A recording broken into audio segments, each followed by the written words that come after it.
Welcome to On Writing with Onkarabile, the show that is aiming to promote reading and writing in our communities. Ladies and gentlemen, help me today to welcome Gontse Ntshegang, who is here today to share more on reading as professional. Gontse, thank you so much for praising us with your presence. Dumela Onka, thank you for having me. Yes. I mean, we know you as our own South African actress. You have been in this industry for many years. Before we talk about reading, let's just take us through your journey as an actor.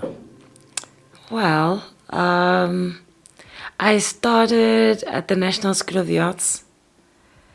Isn't ka mistake, but I just saw a white guy with a Rasta hat, and I thought, that is very strange. That's a cultural shock, because I never associated Rasta with white people.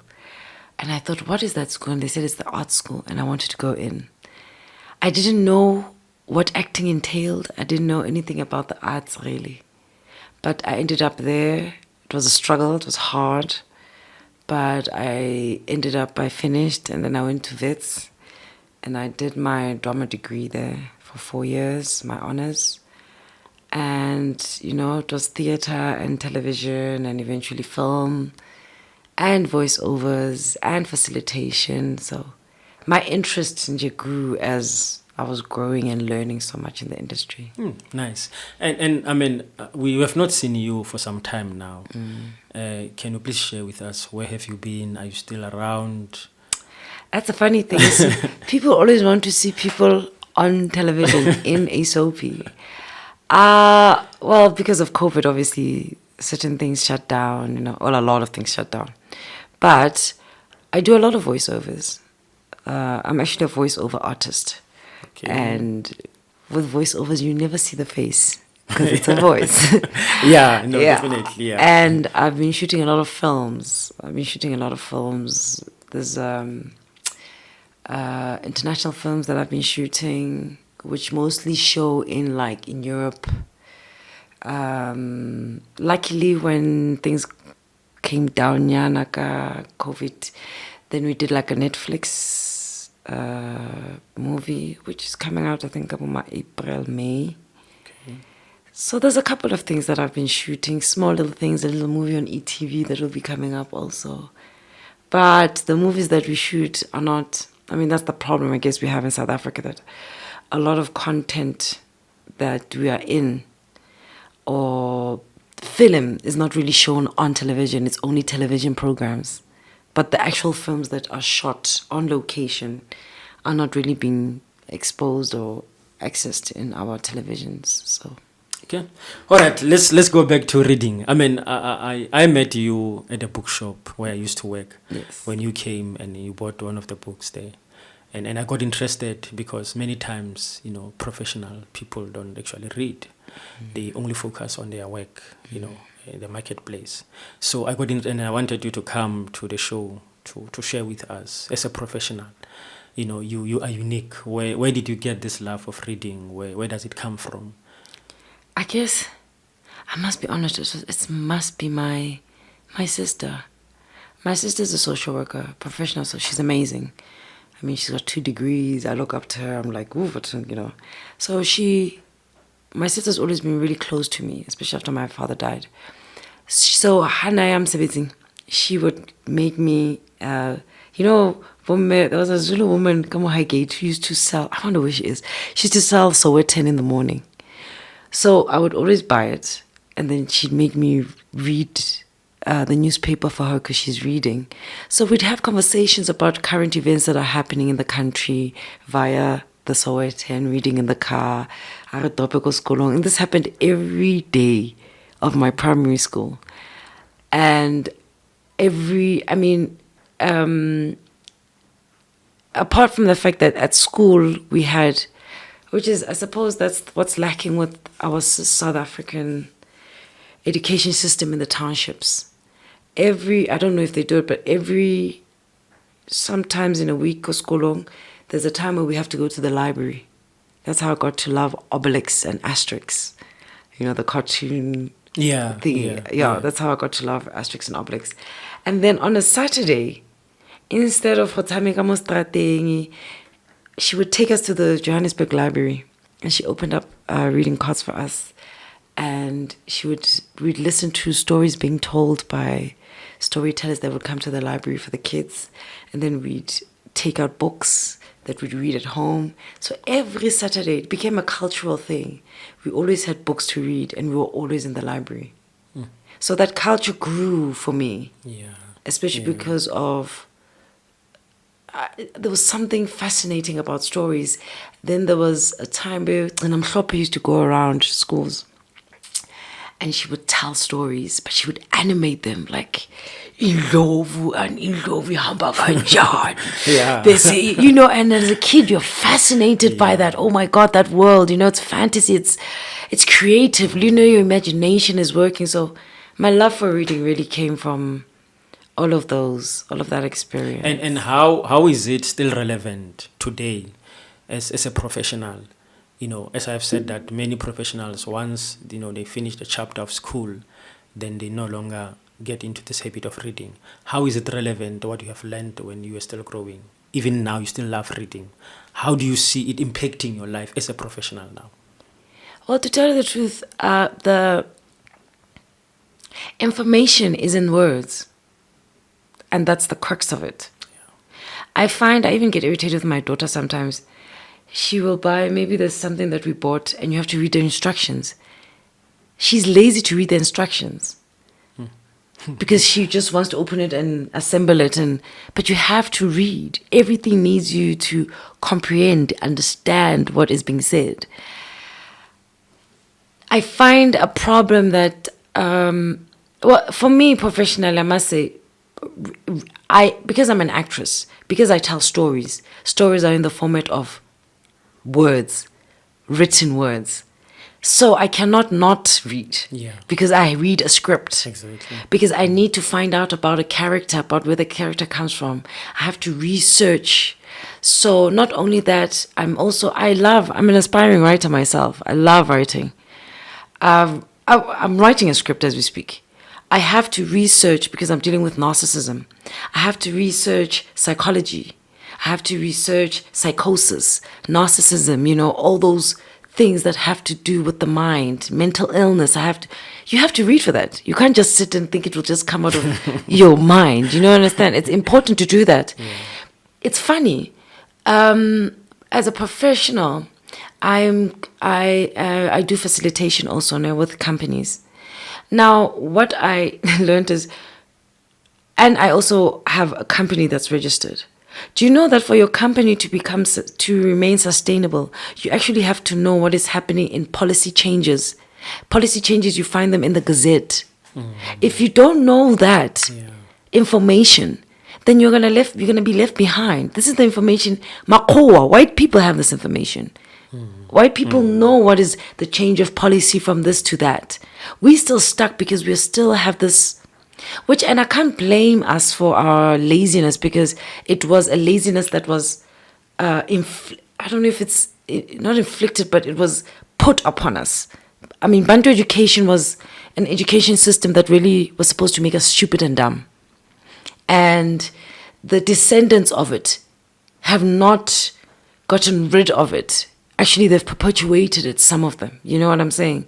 So things like knowing that if you want... I didn't know about a CV for a long time. No, we didn't know that they had completely closed all areas of knowing about economy. Because if you're going to run a business, you want to find out the GDP of the country, what is happening. Yeah. You need to find out all those. You need to know what is happening financially, what happened historically, because that affects every single thing of your life. I love history. That's another thing. I love history because I want to know who I am. So tell me about, you have explained it very well. Now, how do you encourage your fellow colleagues, since you have seen the importance? You have mentioned a very important aspect that you were left behind if you don't. And you made example about if you have a business, for an example, you need to know the policies, you need to know the changes. What can you say to your fellow colleagues? Just encourage them about reading. We have said it earlier that the research have shown that many graduate since they finished reading when they were still at school. When they closed the exam paper, the last exam paper, that's where they finished the reading. So what can you say to them, when you maybe encourage them and show them the importance of reading as a professional? I mean, really, first of all, you really do have to create a culture of reading for yourself. But the most important thing is to understand that you cannot be caught up in things that are not really important. There are things that are not really important if you sit down and think about it. Now, reading requires you to be alone, which is, I find that a lot of people are scared of. People always want to be interacting, socializing. People are scared to be alone with themselves. It's actually part of the spiritual healing of the self to be alone and to be in contact with a material that you either are not familiar with, or you are familiar with, you want to improve, but the thing is, if you can have a relationship with yourself because you are your own human resource. That's what we forget. Human resource. No, you are your own human resource. You have to invest in yourself. So you are your own money, not currency. Now your body, your mind, that's your money. If your mind has information that can help you or equip you to think better, to have access to more things, to be more creative, to create, to build, then you've done so much already, There's nothing more embarrassing than going somewhere. Like if I came here and you were asking me a question about something and I don't know anything about. Do you know what I'm saying? Yeah. Not knowing is not to your advantage right now. Yes. And as a professional, you must remember that you are always in work in progress. You can never say, I know, so I shut down this door because I know. You will never know. They say the man who knows something knows he knows nothing at all.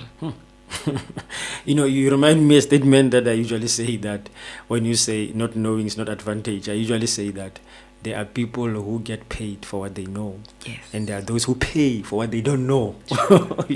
So if you don't know, then you are disadvantaged, that you'll take out money to pay for what you don't know, so that those who know, they can tell you what they know. True. So it's very important for you to know. Now tell me about your current read, or maybe the books that you normally read, the authors that you like, and why that genre that you chose.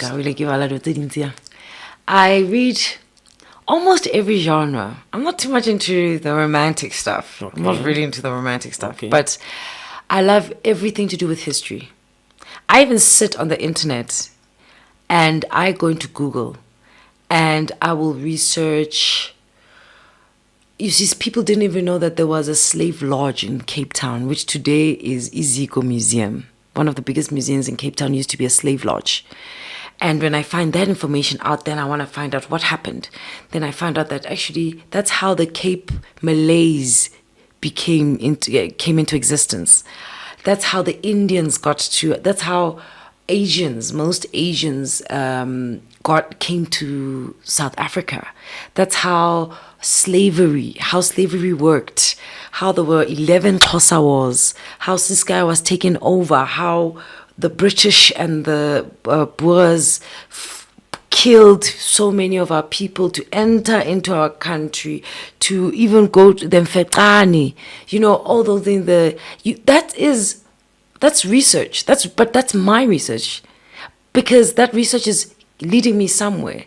But that research has to do with my identity, who I am as an African. I think that's the biggest thing that we do not understand, that we need to know who we are. I think that's the most important thing for me. So I'll read.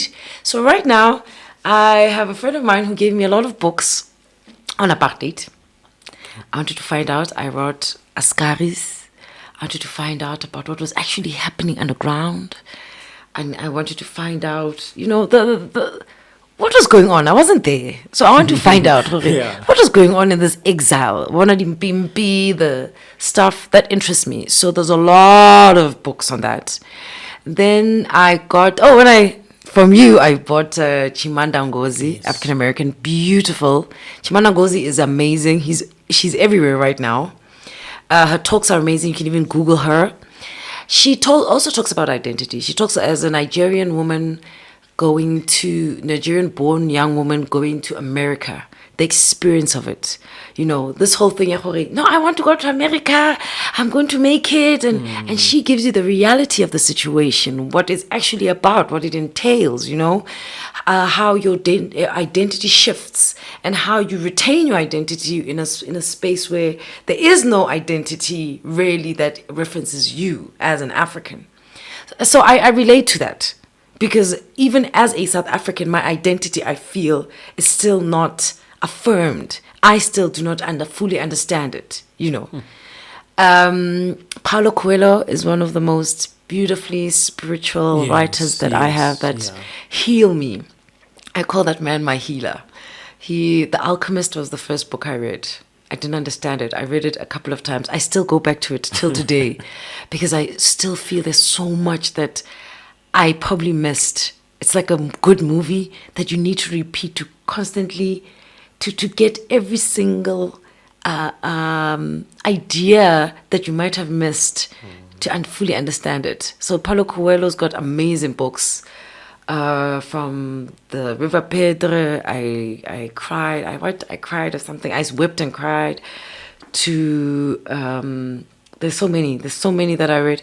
Veronica Decides to Die. Funny thing, when I read that book, it was really tough, and I was a teenager, and I was contemplating suicide.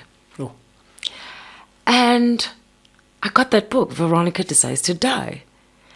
I read that book. It completely changed my way of thinking. When I grew up, I found my daughter reading it, and I was like, oh, okay, this is good. Because this means that she might get something else that she needs for herself in that same book. Yeah. So I love Paulo Coelho. Paulo Coelho made me grow spiritually. There's books by Wole Soyinka. I love Wole Soyinka. Wole Soyinka, Bo Ngungi wa Tiongo. So African writers write amazing stories and tales of the savannah. They talk about colonization, about the history of Africa, about, white people, what they did to us, our black people, their reaction. Frantz Fanon. Now, both Frantz Fanon, as a drama student in high school and in varsity, those are books that I ended up going into because those also have to do with my identity. Frantz Fanon talks about the reality of us. Who are we? What has happened to us? What is happening to us? How do we try and decolonize? Steve Biko, I write what I like. Khafela wa Magugudi, who was one of my lecturers at varsity and a good friend of mine, also did a poem called I Say What I Like, based on the book I Write What I Like, which looks at same thing, identity, propaganda, indoctrination, ideological indoctrination. These are words that we must be familiar with as black people so that we know what is happening with us. We cannot just be like the TV, and when you study TV, you learn that television was made for you. It's like eating. TV, you put it in your mouth, wakwenya, wacha, and everything just stakes in you.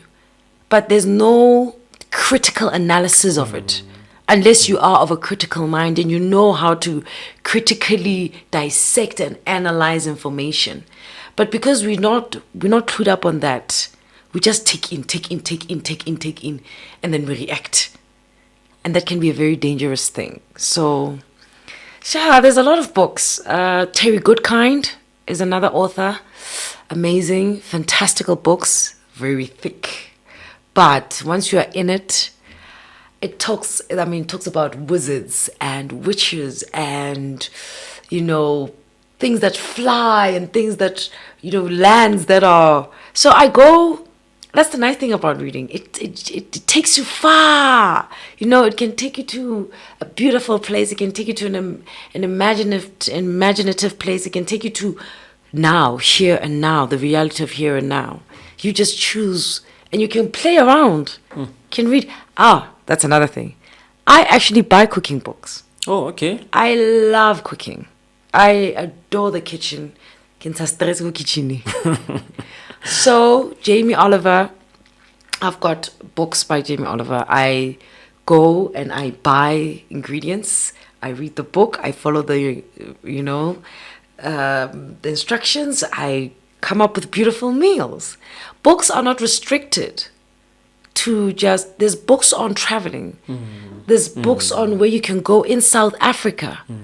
There's books on where you can go in Joburg, in Soweto. There's books on everything. There's books on hair, on makeup, on clothes, so there's information in books. That's what I'm trying to say, that a book, we mustn't look at a book as, no, this is some boring stuff. No, books entail, they give you the whole world is a book. Tell me about the future of the upcoming children when it comes to reading. Do you also think that parents play a big role when it comes to instilling the culture of reading into our kids? Oh, definitely. I definitely believe that. Like I said, my sister is the one that got me into it. My mother's not a reader because my mother is like 85. And my mother comes from a culture where reading there wasn't time for reading. People were fighting. There was a whole struggle that was happening. So there's no time for you to take time out to read. I feel, and that's the problem, you see, if you're a parent and you also are from that background where you didn't read, it's hard for you to instill that in your child because you don't have it in you. But hopefully with people listening to, you and your station and what you're saying, hopefully you will change minds where even teachers will start instilling the love for reading. Reading is beautiful. It's not tedious. It's not tiring. It's time out for yourself. It's regrouping yourself. So I remember there's a time where there was a book, something that was happening where there was a bit of money being invested in actors going around schools with books, going into schools, reading books to them, or playing out books, as in acting out stories for kids. Just like I said, Gqina Mhlophe used to do when I was in primary school. I think that really helped me. And I think we have to have more of that happening. Government must be investing in more of that. Companies must invest in helping performers be able to bring, and authors and writers, bring this information to the kids at school. The culture of libraries must also really, be instilled. It must be shown more. Television must be cut out of it. Yes, there's information in television, but with reading, you are able to also come up with your own identity as a human being, So I don't think there's enough that's been done. I think a lot more can be done. I think it has to be done, because if it's not done, then it doesn't help that we are always complaining about, hey, there's no lights, hey, there's no this. I mean, if the traffic cop stops you, o ka stop ke di traffic cop tse two. Do you know what's the problem? The problem is that because you don't know the law, you don't know that there's a law that says there cannot be a roadblock certain kilometers from a police station, that you cannot be stopped twice, because we don't even know the policies. We don't know our own law. We don't know our constitution. How's about that? Tell me, we have seen you on Scandal, we have seen you on Rhythm City.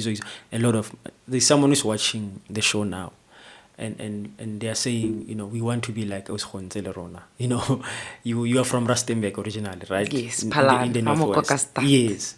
Someone is looking at you now, from rural area where being on TV, it's something, a magic, What is the advice that you can say to those people, to those kids that are watching us? You know what? It's okay. It's hard to give advice because I'm in Joburg and then Kasi, Soweto, Meadowlands. What I've seen growing up, being in this industry, is that